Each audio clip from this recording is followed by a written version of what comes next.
Hi ಎಲ್ರಿಗೂ ನಮಸ್ಕಾರ. ನೀವು ನೋಡ್ತಾ ಇದ್ದೀರಾ ನಿಮ್ಮ ಅರ್ಜಿ ಯೂಟ್ಯೂಬ್ ಚಾನಲ್. ಎಸ್, ಇವತ್ತು ಕಾಂತಾರ ಸಿನಿಮಾದ ಬಗ್ಗೆ ಒಂದು ಎಕ್ಸ್ಕ್ಲೂಸಿವ್ ಅಪ್ಡೇಟ್ ಜೊತೆ ಬಂದಿದ್ದೀನಿ. ಅಪ್ಡೇಟ್ ಅನ್ನೋದಕ್ಕಿಂತ ನನಗೆ ಅನಿಸಿದ್ದನ್ನ ನಾನು ನಿಮಗೆ ಇವತ್ತಿನ ವಿಡಿಯೋದಲ್ಲಿ ತಿಳಿಸ್ಕೊಡೋಕ್ಕೆ ಇಷ್ಟಪಡ್ತೀನಿ. ನೀವಿನ್ನೂ ಕಾಂತಾರ ಸಿನಿಮಾನ ನೋಡಿಲ್ಲ ಅಂದರೆ ಪ್ಲೀಸ್ ಮಸ್ಟ್ ಆ್ಯಂಡ್ ಶುಡ್ ಆಗಿ ಥಿಯೇಟ್ರಲ್ಲಿ ಎಕ್ಸ್ಪೀರಿಯೆನ್ಸ್ ಮಾಡೋಂತಹ ಸಿನಿಮಾ ಇದು. ಈ ಸಿನಿಮಾನ ನಿಮ್ಮ ಹತ್ತಿರದಲ್ಲಿ ಏನಾದರೂ ಐಮ್ಯಾಕ್ಸ್ ಅಥವಾ 4DX ಏನಾದರೂ ಇತ್ತು ಅಂದರೆ ಆ ಸಿನಿಮಾ ಸ್ಕ್ರೀನ್ಸ್ಗಳು ಅಲ್ಲಂತೂ ಮಸ್ಟ್ ಆ್ಯಂಡ್ ಶುಡ್ ಆಗಿ ಎಕ್ಸ್ಪೀರಿಯೆನ್ಸ್ ಮಾಡಲೇಬೇಕು. ಅದ್ಭುತವಾದಂಥ ಸಿನಿಮಾ.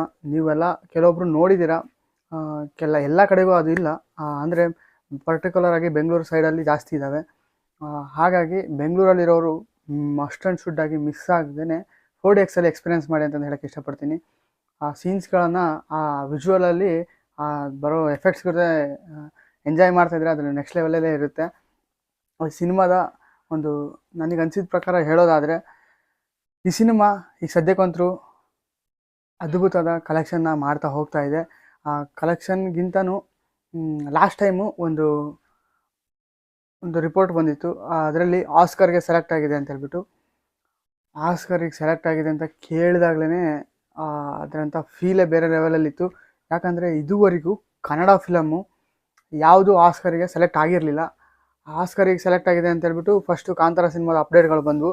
ಅವು ಕಾಂತಾರ ಸಿನಿಮಾ ಆಸ್ಕರಿಗೆ ಅಪ್ಡೇಟ್ ಆಗಿದೆ, ಆ ಆಸ್ಕರಿಗೆ ಸೆಲೆಕ್ಟ್ ಆಗಿದೆ ಅಂತ ಹೇಳ್ಬಿಟ್ಟು. ಅದಾದಮೇಲೆ ನಮ್ಮ ಕಿಚ್ಚ ಸುದೀಪ್ ಸರ್ ಅವರ ವಿಕ್ರಾಂತ್ ರೋಣ ಸಿನಿಮಾ ಕೂಡ ಸೆಲೆಕ್ಟ್ ಆಗಿತ್ತು.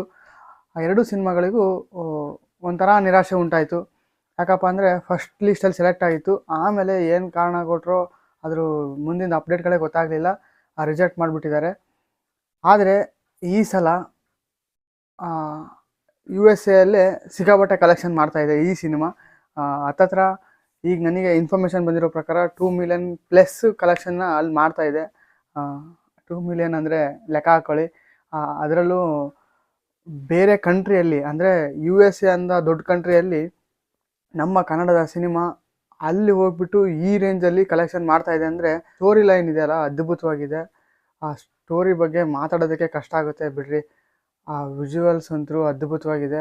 ರಿಷಬ್ ಶೆಟ್ಟಿ ಸರ್ ಅವರು ಈ ಸಿನಿಮಾ ಮಾಡೋದಕ್ಕೋಸ್ಕರನೇ ಬಂದಿದ್ದಾರೋ ಅಥವಾ ಈ ಸಿನಿಮಾದ ಮೂಲಕ ಜನಗಳಿಗೆ ಧರ್ಮದ ದಾರಿಯಲ್ಲಿ ನಡೆಯೋದನ್ನ ಹೇಳ್ಕೊಡಕ್ಕೆ ಬಂದಿದ್ದಾರೋ ಅಥವಾ ಈ ಸಿನಿಮಾನೇ ಅವ್ರ ಜೀವನ ಆಗಿದೆ. ಅದ್ಭುತವಾಗಿ ಮಾಡಿದ್ದಾರೆ ಈ ಸಿನಿಮಾನ. ಕಾಂತಾರ ಒಂದು ದಂತಕಥೆ ಮೂಲಕ ಶುರುವಾದ ಪಯಣ ಇವಾಗ ಕಾಂತಾರ ಒಂದು ದಂತಕಥೆಯ ಅಧ್ಯಾಯ 1 ಆಗಿ ನೆಕ್ಸ್ಟು ಅಧ್ಯಾಯ 2 ಆಗಿ ಮಿಂಚಕ್ಕೆ ರೆಡಿ ಆಗ್ತಾ ಇದೆ. ಅದು ಅಧ್ಯಾಯ 2 ಯಾವಾಗಿಂದ ಸ್ಟಾರ್ಟ್ ಮಾಡ್ತಾರೋ ಗೊತ್ತಿಲ್ಲ. ಆದಷ್ಟು ಬೇಗ ಶುರು ಮಾಡಲಿ. ರಿಷಬ್ ಶೆಟ್ಟಿ ಸರ್ ಅವರ ಸಿನಿಮಾ ಅಪ್ಕಮಿಂಗ್ ಸಿನಿಮಾಗಳು ಲೈನ್ಗಳು ಭಾಳ ಇದ್ದಾವೆ. ಹಾಗಾಗಿ ಅಧ್ಯಾಯ 2 ಶುರು ಆಗೋಕ್ಕೆ ಸ್ವಲ್ಪ ಡಿಲೇ ಆಗಬಹುದು. ಯಾಕಂದರೆ ಈಗ ನೆಕ್ಸ್ಟ್ ಅವ್ರದ್ದು ಹನುಮಾನ್ ಅಂತ ಇದೆ ಒಂದು, ಅದಾದಮೇಲೆ ಛತ್ರಪತಿ ಶಿವಾಜಿ ಅಂತ ಒಂದಿದೆ, ಕ್ಯಾರೆಕ್ಟ್ರಲ್ಲಿ ಕಾಣಿಸ್ಕೊಳ್ತಾ ಇದ್ದಾರೆ. ಅವೆರಡು ಸಿನಿಮಾಗಳು ಅಂತೂ ರಿಷಬ್ ಶೆಟ್ಟಿ ಸರ್ ಅವರು ಈ ಗೆಟಪ್ನಲ್ಲೇ ನೋಡೋದಕ್ಕೆ ಸಿಕ್ಕಾಪಟ್ಟೆ ಚೆನ್ನಾಗಿ ಕಾಣಿಸ್ತಾ ಇದ್ದಾರೆ. ಆದರೆ ಆ ಹನುಮಾನ್ ಕ್ಯಾರೆಕ್ಟ್ರಲ್ಲಿ ಆ ವೈಬ್ದೇ ಬೇರೆ ಥರ ಇರುತ್ತೆ. ಆದಷ್ಟು ಬೇಗ ಆ ಸಿನಿಮಾ ಕೂಡ ತೆರೆ ಮೇಲೆ ಬರಲಿ ಅಂತ ನಾವು ಎಕ್ಸೈಟಾಗಿ ಕಾಯ್ತಾ ಇದ್ದೀನಿ. ಇದು ಬರುತ್ತಲ್ಲ ಛತ್ರಪತಿ, ಅದೂ ಲೇಟ್ ಅನಿಸುತ್ತೆ, ಕಾದು ನೋಡೋಣ ಅದು ಯಾವಾಗ ಬರುತ್ತೋ. ನಮ್ಮ ಅಧ್ಯಾಯ 2 ಬೇಗ ಶುರುವಾಗಲಿ. ನೀವು ಸಿನಿಮಾನ ನಿಮ್ಮ ಹತ್ತಿರದ ಚಿತ್ರಮಂದಿರಗಳೆಲ್ಲ ನೋಡಿರ್ತೀರಾ ಅಂತ ನಾನು ಭಾವಿಸ್ತಾ ಇದ್ದೀನಿ. ನೋಡಿಲ್ಲ ಅಂದರೆ ಮಿಸ್ ಮಾಡದೆ ಸಿನಿಮಾನ ಥಿಯೇಟ್ರ್ ಎಕ್ಸ್ಪೀರಿಯೆನ್ಸ್ ಮಾಡಿ. ಮೊಬೈಲಲ್ಲಿ ಬರುತ್ತೆ, OTTಯಲ್ಲಿ ಸಿಗುತ್ತೆ ಅಂತ ಎಲ್ಲ ವೇಟ್ ಮಾಡೋಕ್ಕೆ ಹೋಗಬೇಡಿ. ಆಲ್ಮೋಸ್ಟು ಈಗ ವೀಕೆಂಡು ಆಮೇಲೆ ಹಬ್ಬಗಳ ರಜಾ ಇರೋದ್ರಿಂದ ಟಿಕೆಟ್ಸ್ ಸಿಗೋದು ಸ್ವಲ್ಪ ಕಷ್ಟ ಆಗುತ್ತೆ.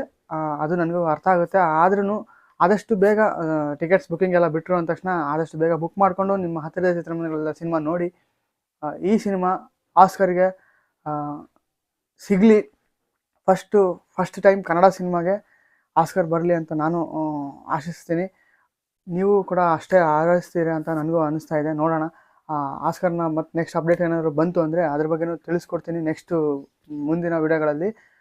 ಇನ್ನೂ ನಮ್ಮ ಚಾನಲ್ಗೆ ಸಬ್ಸ್ಕ್ರೈಬ್ ಆಗಿಲ್ಲ ಅಂದರೆ ಪ್ಲೀಸ್ ಸಬ್ಸ್ಕ್ರೈಬ್ ಮಾಡ್ಕೊಳ್ಳಿ, ಹಾಗೂ ಬೆಲ್ ಐಕಾನ್ ಒತ್ತಿದ್ರೆ ನಾನು ಯಾವುದೇ ಹೊಸ ವಿಡಿಯೋ ಅಪ್ಲೋಡ್ ಮಾಡಿದ ತಕ್ಷಣ ಫಸ್ಟ್ ನಿಮಗೆ ನೋಟಿಫಿಕೇಷನಲ್ಲಿ ಬರುತ್ತೆ ಅಂತ ಹೇಳ್ತಾ, ನಮ್ಮನ್ನ ಸೋಷಿಯಲ್ ಮೀಡಿಯಾದಲ್ಲೆಲ್ಲ ಫಾಲೋ ಮಾಡ್ಬೋದು.